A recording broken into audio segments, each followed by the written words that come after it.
안녕하세요. 토요미스테리 디바제시카입니다. 브라질의 대표적인 관광지로 알려진 도시 리오데자네이루. 여긴 바다와 어우러진 아름다운 경치, 그리고 이 예수상이 유명해서 많은 사람들이 몰리는 곳입니다. 하지만 이것과 상반되는 엄청난 골칫거리 또한 존재하죠.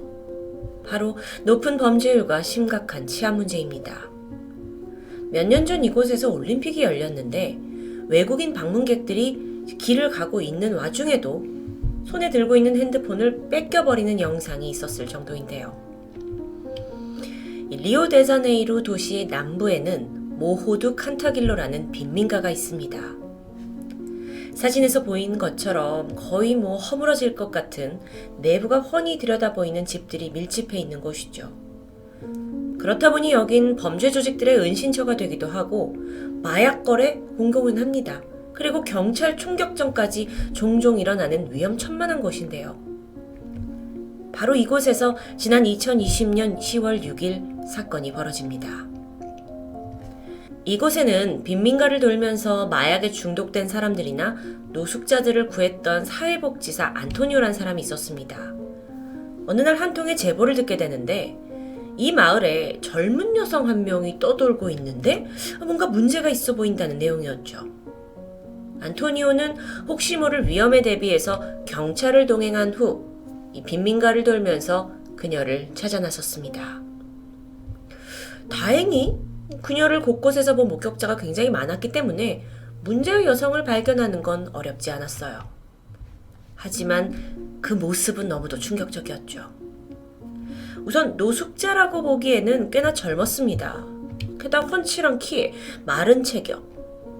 그런데 문제는 발견 당시 그녀는 상의를 전혀 입고 있지 않았고요. 신발도 없이 맨발로 방황하고 있던 겁니다. 뭔가 방향 감각을 잃은 듯 자기가 어디로 가야 되는지조차 모르는 듯 했어요. 그래서 안토니오가 서둘러 자신의 셔츠와 신발을 벗어서 그녀에게 입혔죠. 그리고 차분하게 대화를 시도합니다. 그런데 유독 그녀가 끌어안고 있는 가방이 눈에 띄었어요. 옷이나 신발도 제대로 신고 있지 않은 상황에서 이 배낭만큼은 목숨처럼 지키고자 했던 겁니다. 혹여 경찰이 다가오면 이 가방을 혹시 빼앗아갈까봐 막 전전긍긍하는 모습을 보였죠. 얼마 후 그녀가 안전한 보호시설로 옮겨졌고 여기에서 그녀의 가방을 확보한 경찰은 예상 밖의 물건을 발견합니다. 여러 뭉치의 서류였는데 국제모델 에이전시와의 계약서, 추천서, 그리고 여러 장의 사진이 담긴 포트폴리오였죠. 그렇게 빈민가를 떠놀던 그녀의 정체가 밝혀지는데 바로 한때 뉴욕에서 탑모델로 활약했던 26살 엘로이자 핀투 폰치스였죠. 그녀는 전 세계적으로 유명한 잡지 엘르, 그라치아, 글래머 같은 곳에 표지를 장식했던 사람이고요. 명품 돌체앤가바나의 모델로도 활약했던 사람입니다. 말 그대로 화려한 삶을 살았겠죠. 아니 그런 셀럽이 왜 브라질 빈민가에서 이런 누추한 꼴로 발견되었을까요? 우선 엘로이자는 브라질 북동부 출신으로 8명의 형제와 함께 넉넉지 않은 유년 시절을 보냈습니다. 어릴 때부터 생계를 걱정해야 했는데 성장을 하면서 보니까 180cm가 넘는 훤칠한 키를 갖게 되고 모두가 부러워할 몸매를 갖추게 되면서 모델의 최적 조건을 갖추게 되죠. 이후 그녀는 17살이라는 나이에 탑모델 콘테스트 TV에 출연을 해서 이름을 알렸고 그때부터 모델로서 승승장구했습니다.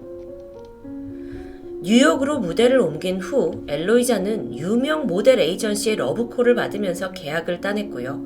본격적으로 활동을 시작했죠.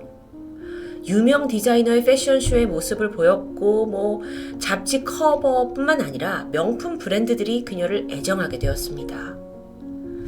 실제로 그녀의 모델료는 한 컷당 약 750만 원이나 될 정도로 꽤 높았다고 하는데요. 게다가 자신의 삶을 SNS에 노출을 했는데 이곳저곳 멋진 곳을 여행하는 모습도 보였고 정말 모든 사람들이 선망하는 삶을 살았었습니다. 그런데 엘로이자는 다른 모델보다 좀 더 일찍 가정을 꾸린 편입니다. 18살이던 지난 2012년 상파울로에서 만난 30대 남성 안드레 비를레아누아와 결혼을 하게 된 거예요. 근데 이 안드레 역시 브라질에서 유명한 패션 모델 중 한 명이었습니다. 그는 2007년 미국의 한 리얼리티 TV쇼를 통해서 얼굴을 알리기 시작했는데 이후에 보그나 GQ 같은 패션 잡지를 장식했던 잘나가는 모델이에요. 이 두 사람이 만났고 16살이라는 나이 차이를 극복하고는 서로에게 호감을 느꼈고 이듬해 딸을 낳게 됩니다. 그리고 2014년 정식으로 결혼을 하게 되죠. 이 사진은 엘로이자가 자신의 어린 딸을 품에 안고 패션쇼에 선 모습인데요. 이 자체로 딸을 가진 모델이라는 모습이 많은 사람들에게 영감을 주기도 했습니다. 아니 그러면 이렇게 주목받는 삶을 살던 그녀가 왜 그렇게 변한 걸까요? 우선 가족들에 의해서 최초로 엘로이자의 실종 사실이 인지된 건 1년 5개월 전이었습니다. 뉴욕 맨하튼에 살고 있던 그녀가 2019년 5월 갑자기 행방불명된 겁니다. 어제까지 활발한 활동을 펼치고 있었기 때문에 가족들은 물론 에이전시 그리고 동료 모델들도 너무도 충격적으로 이걸 받아들였죠. 자, 그런데 한편으로 그녀의 남편은 어땠을까요? 안타깝게도 그때 당시에는 이미 3년 전에 두 사람이 이혼을 한 상태였기 때문에 전 남편이 되어 있습니다. 그래서 안드레는 그녀의 행방을 적극적으로 찾아낼 필요가 굳이 없었던 거죠.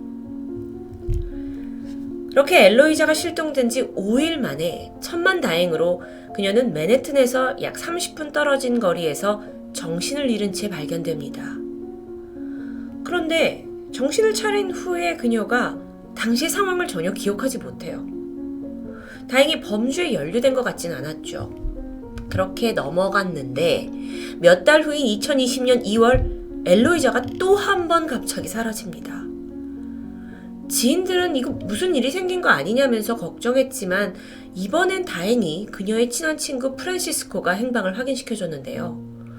엘로이자가 자발적인 가출을 한 거라고 말합니다. 그리고 현재 브라질로 건너가서 한 아파트에 머물면서 휴식을 취하고 있다고 전했죠.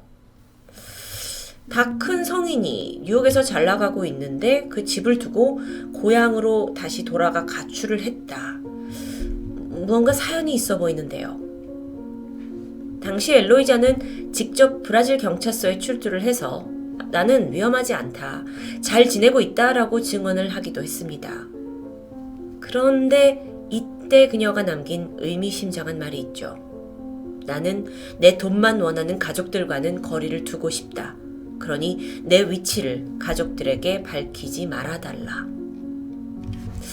어쩌면 어린 나이에 성공과 돈을 거머쥔 여성이었기 때문에 주변 사람들로부터 상당한 스트레스를 받아온 게 아닌가 짐작합니다.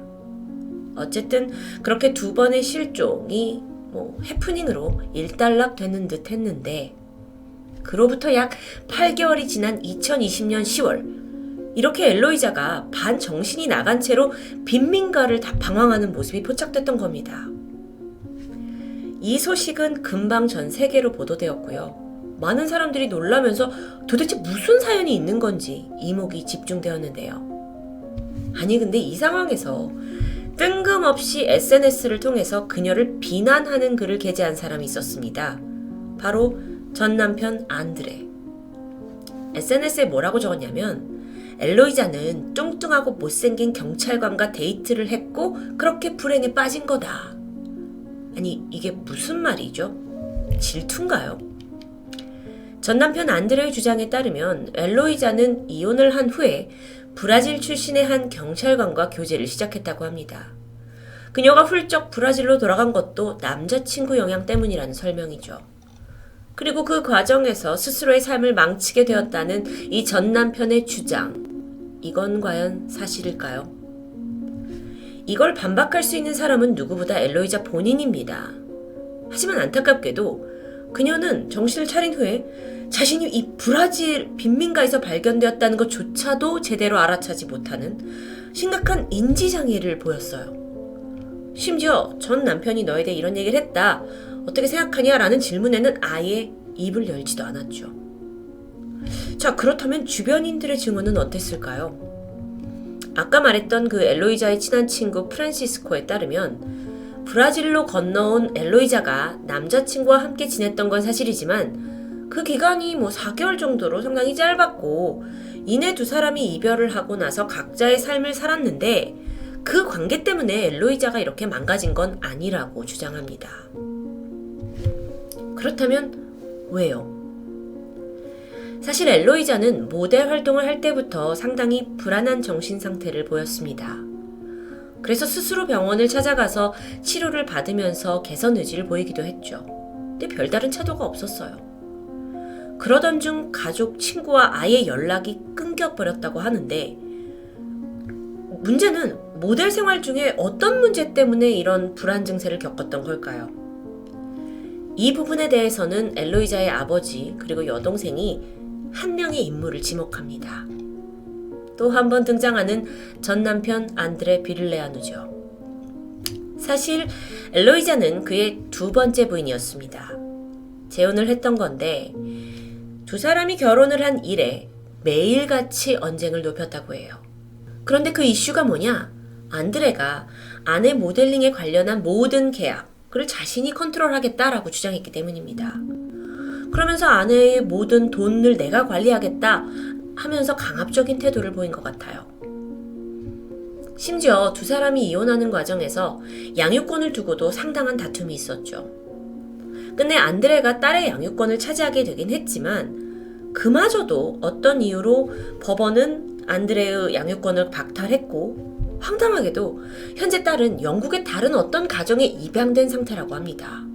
그러니까 분명 이 스토리를 통해서라도 안드레가 엘로이자에게 좋은 영향을 줬던 사람은 아닌 것 같은데요.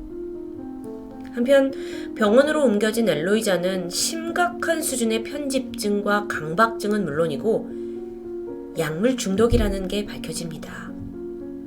패션계에서 화려하게 활동하던 이 모델이 마약에 쩔어 있었다라는 건데 이 부분에 대해서 그녀의 동료들은 엘로이자가 패션 산업계의 희생자라면서 안타깝게 보는 눈치였습니다. 실제로 상당수의 모델들은 이 완벽한 몸매를 유지하기 위해서 엄청난 스트레스에 시달린다고 하죠. 그러다 보니까 무대에 서기 직전에는 거의 강박에 가까운 불안 증세를 보인다고 합니다. 그리고 이때 이들이 절대 해서는 안 될 약물에 손을 대기도 하죠. 그 한 예로 미국의 빅토리아 시크릿 전속 모델로 활동했던 브리짓 멜컴. 그녀는 자신의 SNS를 통해서 나의 모델 에이전트가 너는 살을 빼야 된다 하면서 코카인을 강제로 투약하게 했고 심지어 성관계를 많이 해라 라고 강요했다라는 것을 폭로한 적이 있습니다. 아름다운 몸매를 유지해야 한다는 그 직업적인 강박 때문에 신경 안정제 없이는 잠을 못 잤고 심각한 공황장애에 시달렸죠. 이게 화려한 속에 감춰진 모델업계의 어두운 이면일까요? 17살이는 어린 나이에 데뷔한 엘로이자. 이 뉴욕이라는 대도시에서 모델로서 살아남기 위한 극심한 스트레스를 겪었습니다. 근데 주변에 의지할 만한 가족도 없고 친구도 없었어요. 점점 말수는 줄었고 결국 나중에는 대인 기피증마저 겪게 되죠. 심지어 누구보다 자신의 편이 되어줘야 할 남편마저 일거수일투족을 조종하고 돈에 욕심을 내면서 그녀가 점점 피폐해졌던 겁니다. 게다가 그녀는 경찰서에서 말했듯이 자신의 벌이로 가족과 친인척까지 먹여 살려야 한다는 압박감이 있었습니다. 발견 당시에 엘로이자가 거의 멍한 상태로 제정신이 아니었는데 그 와중에도 포트폴리오하고 이 계약서 같은 가방을 꼭 쥐고 있었다는 점에서 어쩌면 일에 대한 애착 또는 가족에 대한 책임감을 엿볼 수 있을 텐데요. 참 안타깝죠. 그렇게 극적인 구출 이후 엘로이자는 적극적으로 약물 중독 치료를 받았습니다. 그리고 지금은 정신적으로도 상당 부분 회복되었다고 전해지죠. 현재 엘로이자는 브라질의 조용한 시골 마을로 내려가서 가족과 함께 시간을 보내고 있습니다. 한 인터뷰를 통해서 만약 기회가 된다면 다시 모델 일을 하고 싶다라는 의지를 밝히기도 했는데요. 한편 전 남편 안드레는 그 사이 또 다른 여성과 재혼했다는 게 알려졌습니다. 겉은 화려하지만 처절한 생존 경쟁이 펼쳐지는 뉴욕 패션계. 거기에 너무도 어린 나이에 뛰어든 소녀. 항상 당당한 발걸음으로 런웨이를 누볐지만 정작 그녀의 삶이 위태롭게 흔들리는 건 그 누구도 알아차리지 못했습니다. 만일 그녀가 다시 모델로서 복귀를 한다면 전과 다른 건강한 몸과 마음으로 자신과 이를 사랑하게 되길 바라겠습니다. 토요미스테리 디바제시카입니다.